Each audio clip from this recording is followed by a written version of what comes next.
Sig nu hej. Hej. Godt. Vi har lavet den her video om fucking mange gange, så nu prøver jeg at fortælle det, for nu ved jeg det. Vi var til fest hos Marlene i går, med hendes fætter og andre 2 fyre. Meget ændret end os.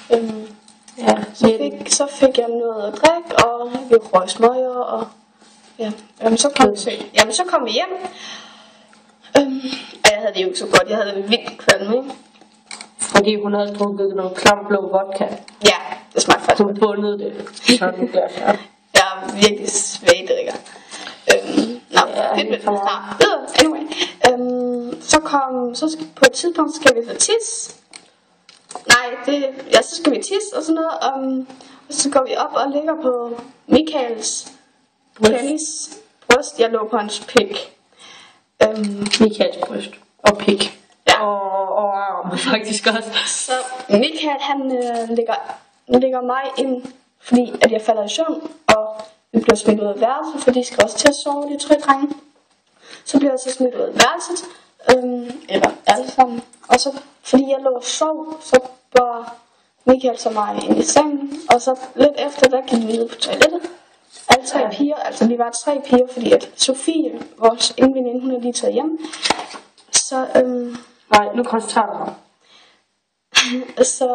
Så skal Emma så tisse, og det skal jeg også, og jeg skulle virkelig meget tisse. Så siger Sofie så, hvorfor tisser du ikke bare i håndvasken? Og jeg har fået noget at drikke i går, og jeg ved intet, hvad jeg laver, når jeg får drik.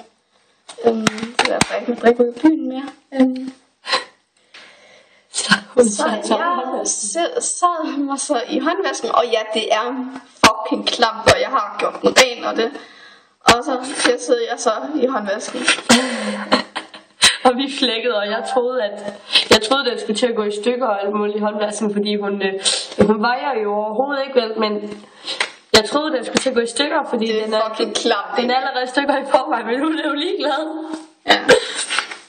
Så vi havde det ret skægt. Ja, og så begyndte jeg så at flytte med en af drengene. Michael. Han er 19. Ej, ham der er forelsket i mig, han er 17. Ej, han er virkelig så sød. Ja, men det er ikke det, vi skal tale om.